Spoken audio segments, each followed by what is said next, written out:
Hey, what's going on, guys? Pete with Auto Repair Tips. In this video, we're working on a 2010 Ford Escape.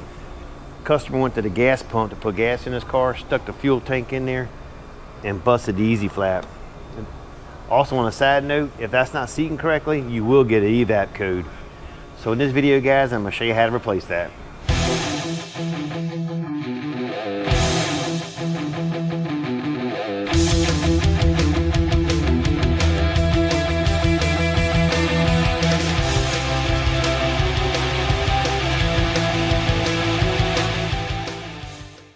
First thing I'm gonna do is take off this little cover right here.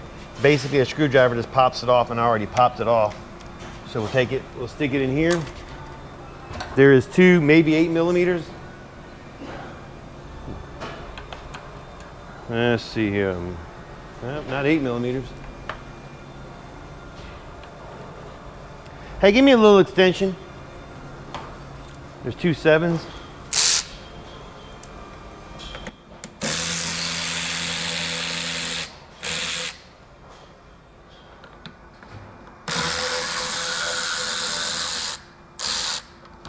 We're definitely going to need it, I'm sure. Stick something in that hole, fall down in there. Right. The cover comes off. Now we're going to raise the vehicle up.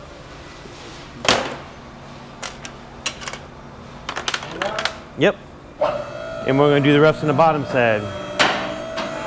This one's pretty simple to do. Once you remove the 2 7 millimeters from here, there's 2 hose clamps, one here and one on your fill. We'll remove the hose clamps and it should just come right out. Again, I say it should just come right out, but you know, shit happens. So let's check it out and see what happens. Let's see if it just comes right out. You need a pair of pliers, need some lube, what do you need? A lot of times when you're taking hoses off tubes, if you just put a little lube on there, it'll get down in there and help that tube come off. Yeah, I'm thinking it's gonna come with that, to be honest with you. On there. I was on there that much. Shit. Now we gotta get the fill one off, right? You already have it loose? Yep. He just used a regular screwdriver to loosen up the hose clamps. The skill level in this job is probably somewhere about a 2 or 3. It's very doable at home. These hoses get on there, just be patient with them, especially the fill neck hose. It's on there about 3 inches. All right, guys, we tried to cheat and take it off without taking the tire off, but the hose is just stuck on there, so it's easier just to take the tire off.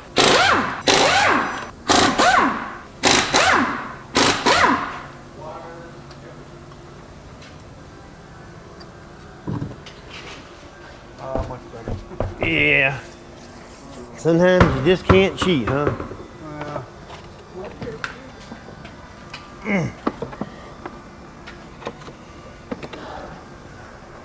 Yeah. We're gonna get a rag and we're gonna clean out this rust a little bit. But when we go back with this new tube, we're gonna put a little bit of grease on it to help it out. What else is left on this thing to get it off? It's an 8 millimeter right up in there. Want to be a 9. No.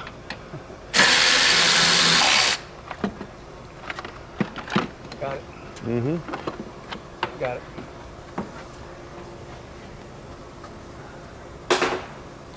All right, guys. I'd say it's as easy as that, but this was a pain in the ass. Look at the rust up in there. Clean that out real good. Try not to let anything fall into the tank.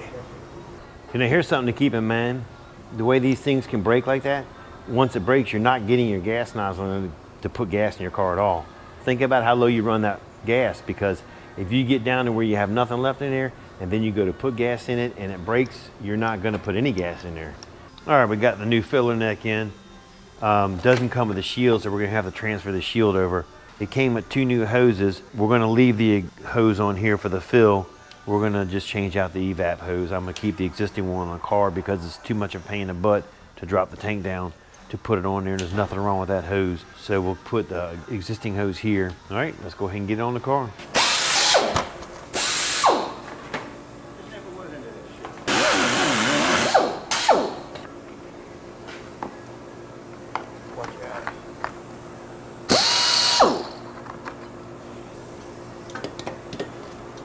No. All right, guys, when you're cutting them off, the plastic is going to melt a little bit. There's really no other way to get it off. We're going to use bolts and nuts on there and we'll get bigger size washers to go in there to hold it. But the way they designed that is pretty piss poor. You figure I would have rather paid an extra $3 or $4 and had the plastic on there.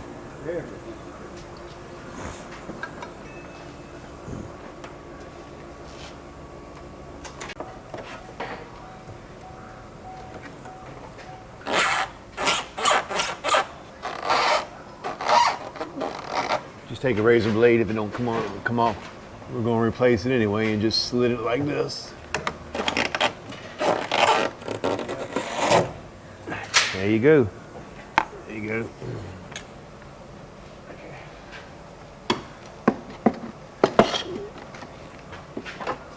Well, wait a minute. Let me get this up here. A little tall. All right, we're on now. Yeah, but I gotta It should bend over. we're a little tall here. Yeah, no, it should bend in. Let me tighten up and we're good. Yeah, that's what I was trying to do, is get it up in there. I'm not getting it tall Yeah. enough. But we should be close.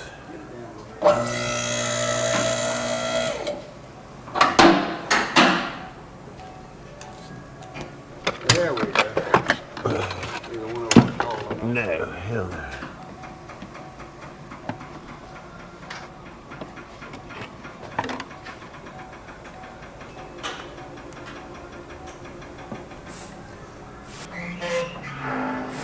Hold on, I'm gonna lock it.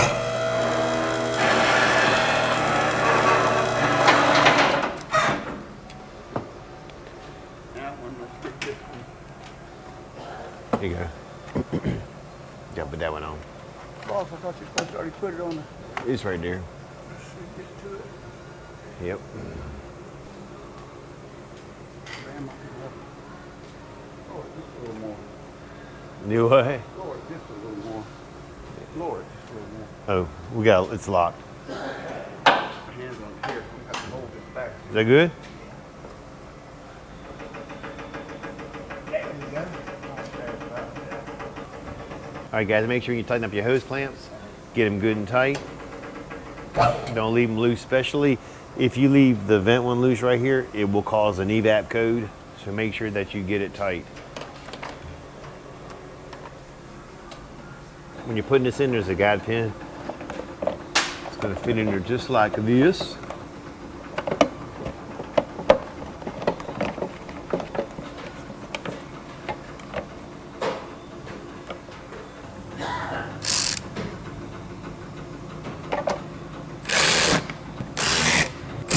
All right, we're good. Ain't going nowhere. All right, once you get it good and tight, where's the other little piece we just had? All right, after you tighten the two 7mm bolts back up, you're gonna take your easy fuel indicator and you're gonna just snap it back on. And you take the number 8 down here, boss. And there's a number 8 down here on the bottom that kind of secures it all together. Done deal.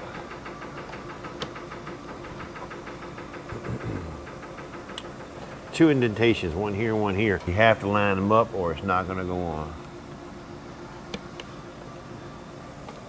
When you go to fill it up and you put your nozzle in there, it's gonna push in the tabs right here, which will open this up. But when that's closed like that, that is a sealed unit. So if you're starting to get a code P0449, I believe it is, on these Fords, a lot of times it's gonna be this right here. That is bad if you smoke test it. All right, guys, done deal. All right, guys, that's it for this video. Don't forget to like and subscribe. That always helps out the channel. Appreciate you watching. Catch you later.